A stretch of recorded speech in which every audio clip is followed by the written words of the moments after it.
ready-made meals, light snacks, teas and coffees. In the main foyer you'll find the shop, which is also open for sale of books, confectionery and souvenirs. You can find this over at the after end of Deck 3. Heading out on the Mull ferry from Aban, a short crossing taking about 45 minutes. In the distance to the north is Ben Nevis, breathtaking on a clear day. The lighthouse is Lismore, and in the distance looking back to the mainland is Connaught Bridge.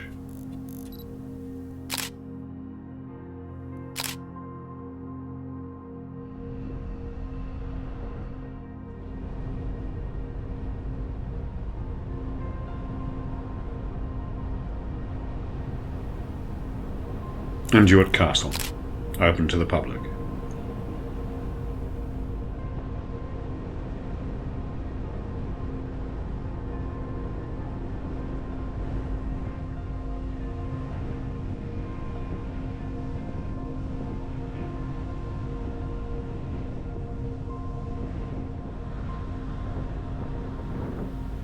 The ferry arrives at Craignure.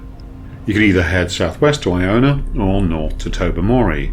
These routes are good roads. I wouldn't normally make a point about what's expected, but other roads on the island, well, let's just say they're not so good. Which coloured house will we visit first today? Tobermory is the largest town and looks very pretty from the drone shots, and used as the fantasy town of Balamory for the children's BBC TV show of the same name. But the town has seen better days and it's looking a little bit tatty. But if you need a restaurant or takeout, it has plenty of choice. There's a pleasant walk up the coast to the north that's well worth the effort. I've come to the island to explore the geology, but I'm not going to go into detail given my previous video on the Isle of Skye explores the time periods in question, and there's a link to that episode in the description below. I'm here to rejoice in a landscape that has locations that are truly fantastic. A land that time forgot, another world, just a 2-hour hike away. Up early, with blue skies, I get to enjoy the island to myself. Now, my channel is not a traditional travel vlog, but on this occasion, it really is worth chilling out to the natural beauty of this island.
As you can see, Mull is similar to the Isle of Skye, dominated by flood basalt that flowed up through cracks in the earth between 50 and 60 million years ago, covering it with layers and layers of lava. A reason people come to Mull is to get a boat trip to Staffa, the little volcanic island with Finkel's Cave. Along with Northern Ireland's Giant's Causeway, it's one of the few truly geological tourist attractions in Britain. It is, however, a £30 boat trip, and you need to book ahead. If you're interested, there's plenty of videos out there where you can see and learn more. But I intend to find an equally stunning location, which we'll visit later, and unlike an excursion to Staffa, I get to experience it all to myself. Lava flows dominating the landscape. In the middle of the island is a little mountain, again formed by volcanic action, similar to that of the Isle of Skye, as both islands' landscapes formed at the same time, But unlike the Kulins, the volcanic mountains at the centre of Skye, the features aren't particularly visible here. Hidden is the evidence of a ring dike. It's a lava ring, and to visualise what happened, the caldera, the volcanic chamber deep in the earth, emptied, the volcano pumping out lava and ash, and when nearly emptied, the weight of the mountain above collapsed into the chamber. Imagine a Jaeger bomb, with the energy drink flooding out in a ring above the shot glass.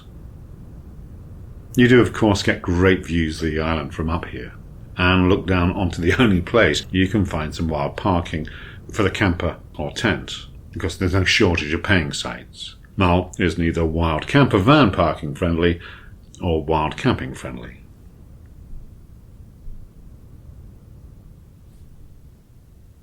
As I mentioned, the road between the ferry, Tobermory and the southeast to Iona is good.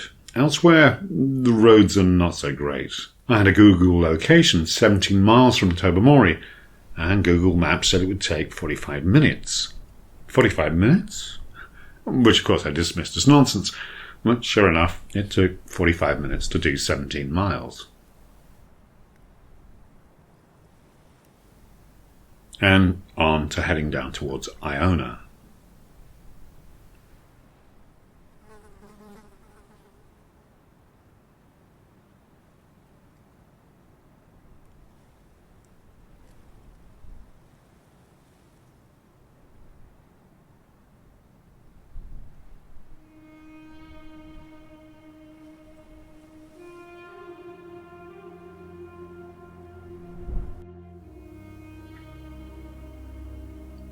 The little ferry crossing costs £3, although you'll have to leave the car and there's a car park. Iona is famous as the birthplace of Celtic Christianity in Scotland, with St Columba founding the monastery in 563. It's now a popular retreat, although the influx of tourists doesn't make the island that remote or isolated. The abbey is not that ancient. The Reformation saw its destruction 500 years ago. The current buildings are built on the medieval foundations, although with much of the masonry of the church surviving. What you see was largely reconstructed in the 1930s. The geology of the island is quite different to Mull. It's metamorphized granite that is 3 to 4 billion years old. There's a small quarry on the island for Ionian marble. That's billion-year-old rock that supposedly has healing properties. The rocks at this end of Mull are granites, hence the pink colour, and are about 400 million years old. This formed deep in the earth, as Scotland went through the geological stresses of crashing into North America. The landscape here reminds me of some of the coastline of Norway.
For the battle along the coast, the geology changes again to a metamorphized rock that is anywhere from 500 million to 1 billion years old.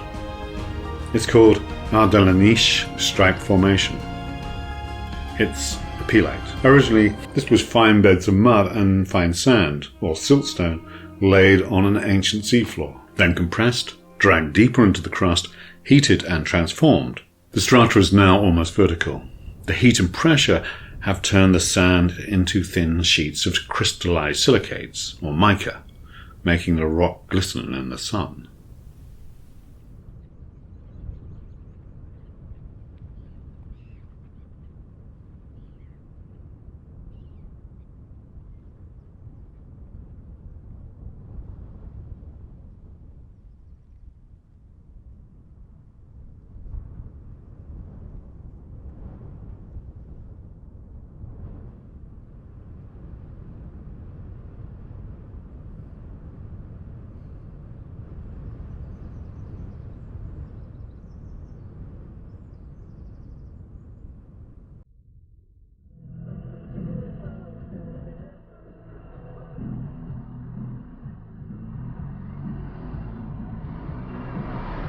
Going against the flow of pilgrims heading to Iona, I head back towards Tobermory and take the little turning south to the coast to the Bay of Skye.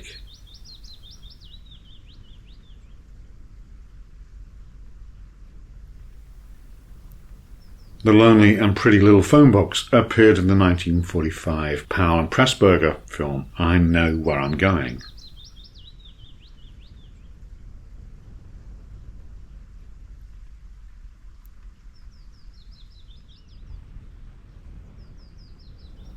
If you're planning to visit, come early. There is only parking for less than a dozen cars.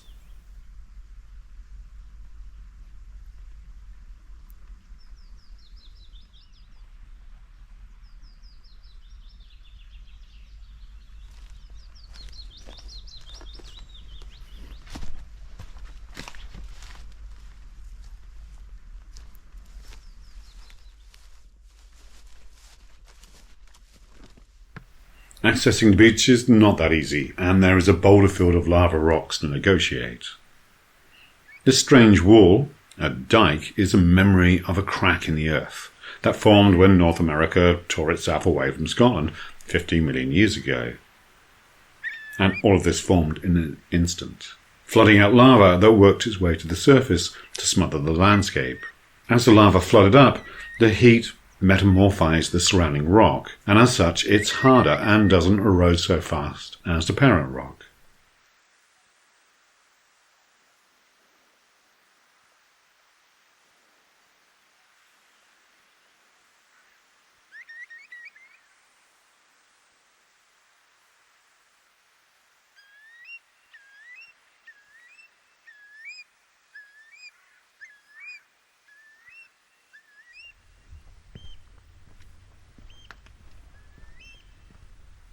The rock it pushed through is Jurassic sandstone, once the floor of a tropical sea 170 to 190 million years ago, when the North Atlantic was small and shallow. And dotted around are traces of the inhabitants, casts of quite large ammonite fossils, the actual fossils long gone and possibly in a collection somewhere. Following the coastline up to the right reveals hexagonal columns of basalt rock, lava that cooled slowly, possibly lava flooding into a river valley and insulated by damp ground, with the river diverted over the top. And as the lava cooled, it shrank into these distinctive columns.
Heading in the opposite direction, across the bay, reveals black sand. We really are on a volcanic island. In the cliffs and here on the beach is a variation of a dike, a sill. Here, the lava found a lateral crack between the rocks to spread out, and you can see it in old lava flows. Up on the sides of the hill are seams of low-quality coal that the monks from Iona mined out for heating fuel. Over the millions of years of volcanic activity, there were periods where enough vegetation and peat built up to create seams that were coloured and cooked by the lava.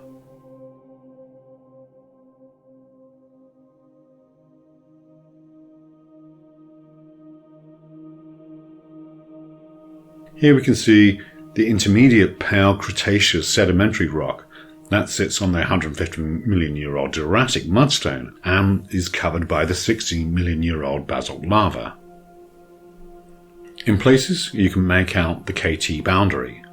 That marks the point a giant asteroid wiped out the age of the dinosaurs.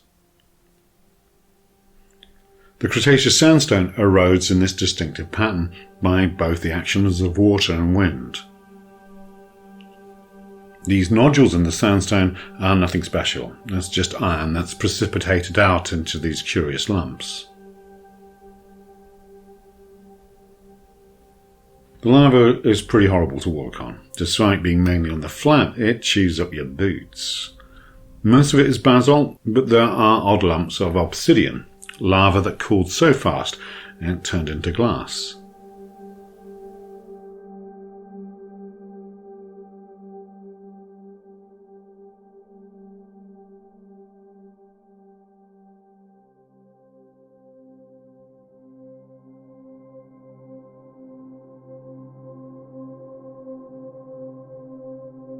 And on to another world, a land that time forgot that could be a volcanic island in a distant ocean, yet it's only 2 hours walk away. Where I'm heading is some 4 or so miles from the car park, and it's spectacular. A truly otherworldly landscape, a rarity in a crowded Little Britain. Although the trek is fairly level, the path is not particularly clear, and the terrain varies from basalt pebbles to boulder fields to goat trails, but worth it. This pulpit-like rock, I think, is tuft and agglomerate. That's ash from a huge volcanic event millions of years ago, and it was the first chapter in the island's long volcanic history.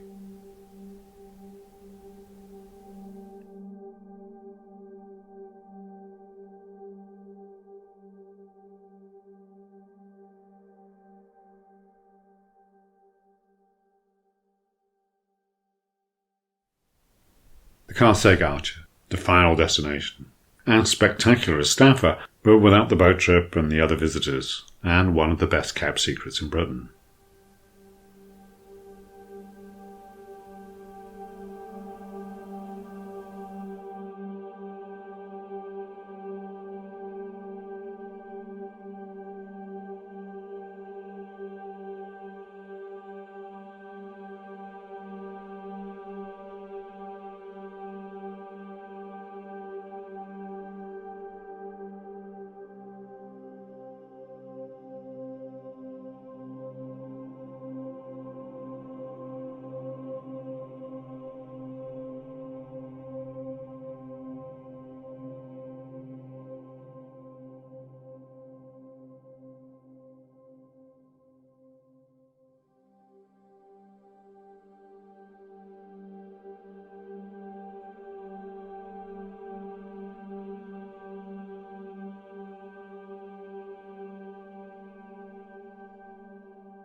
like, subscribe and leave a comment below, and I'll catch you on the next episode.